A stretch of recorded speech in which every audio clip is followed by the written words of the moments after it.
Hi everyone, so in this video we're going to take a quick look at the use of language and tone within assessment feedback.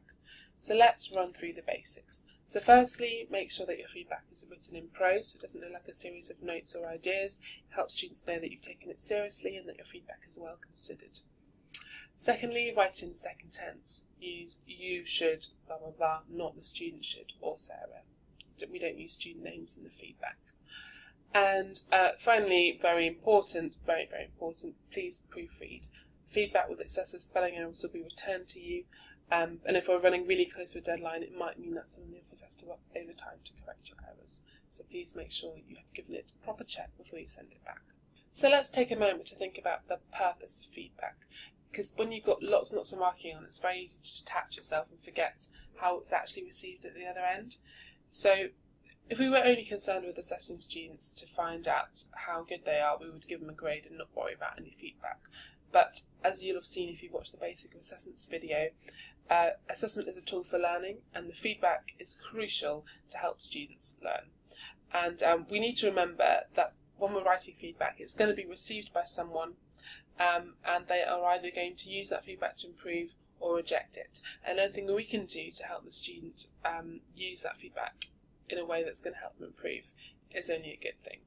So think about how you've received feedback in the past. Which experiences are positive?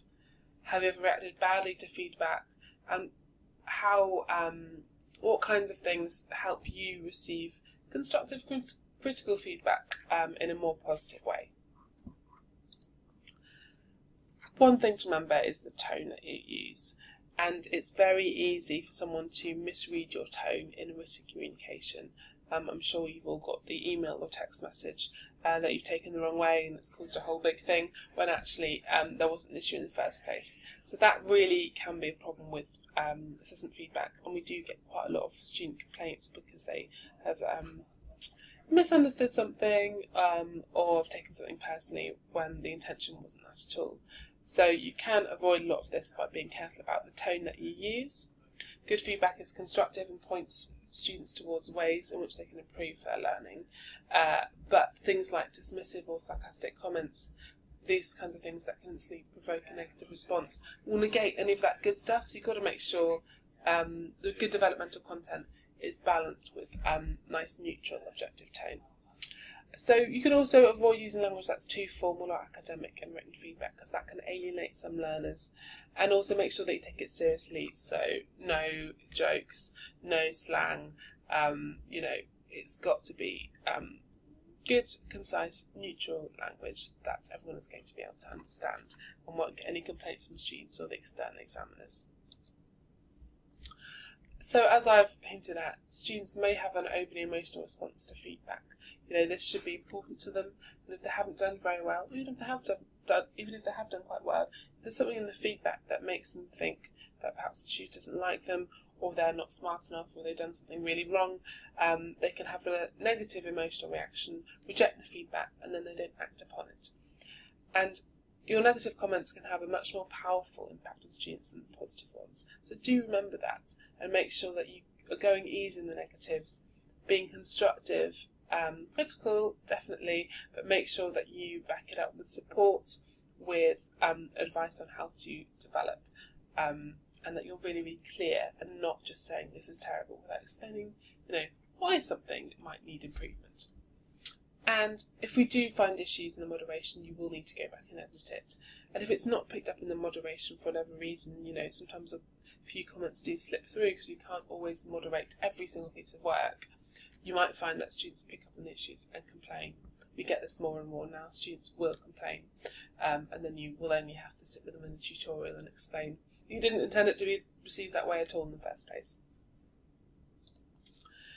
So staying objective is important. You can only mark what is in front of you. You can't comment on student action or behaviour in class. You can't comment on students' attendance or make any assumptions about their commitment. You can't use student names, it must be anonymous, and your personal view and taste doesn't matter. Please keep it totally neutral and objective. And avoid value judgments. This is quite difficult because we're very used to saying good, poor, excellent, but you need to expand on those so that the students can actually understand what it is that's good about the work, or what it is that they specifically need to do less of next time. And if they don't know that, then they're left feeling a bit stuck and the feedback's actually not really that useful for them. So a good way of doing this is going back to the generic criteria and looking at the descriptors there and how how work is described within each of those descriptors, and you can pick out words and language from that. And also you can still use the value judgments, but then follow them up with an expansion of why the work is good. For example, good feedback, : your comments are very specific and actionable. You follow up any value judgments with explanations on how to improve. So just going to take a quick look at a bit of feedback from an assessment a couple of years ago. I think this is a guitar exam. If you want to pause the video here and just have a look and see if there are things in terms of language and tone that you would perhaps tidy up. So just pause, read through, and then start the video again.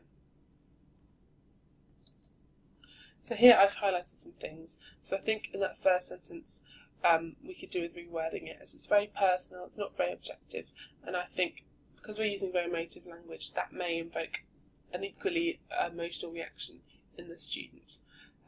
It's not nice to feel someone's disappointed in you, and actually it'd be much better to just go back to generic criteria, explain why the work is not up to scratch, using much more neutral language. So there's some good developmental stuff in here, but then again the examiner references the attendance and makes some quite personal statements there, and that kind of thing can lead to complaints, so it's best to not make assumptions in the feedback. So I've reworded it here. It's a bit longer because I've tried to make it a bit clearer and link to the learning outcomes so the student has more clarity on why they've got the grade they've got and why they didn't do perhaps as well as they might have wanted to. I've taken out all references to emotional language and made it very neutral. I still mentioned attendance, but I haven't assumed anything about the student's attendance. I referred to the fact that some of these things were covered in a particular lesson and suggested they go to the VLE to revisit the materials. So you can still do that, just don't make a judgment about that particular student, even if you know that they haven't been into lessons. It's best to leave it out of any formal assessment feedback. And then I've summed up at the end just to make sure the student's really clear on what the key action point moving forward, the area of deliberate practice moving forward. And we've got more information on developmental feedback in the feedback feed forward video. So finally, do take a step back. If you can feel yourself getting frustrated with the work in front of you, quite often that frustration leaks out into the language that you're using, and that's totally normal. So if you're feeling like that, take a break and then return to what you've written and just try and look at it from a different perspective, from a student perspective. Or send it across to a course leader, ask them to take a look and just check in with you. And finally, I've said it once, so I'm going to say it again because it's so important and can cause lots of unnecessary work and stress for people. Proofread your feedback. If you're using Excel sheets, you can use the spell checker within Excel. If you're using Turnitin, I would totally recommend downloading the Grammarly web extension. It corrects and highlights errors as you go along, so you don't need to go back and review everything. It's really, really, really useful. So yeah, please do that. It saves us a lot of trouble in the long run. Okay, I hope that was helpful. Thanks. Bye.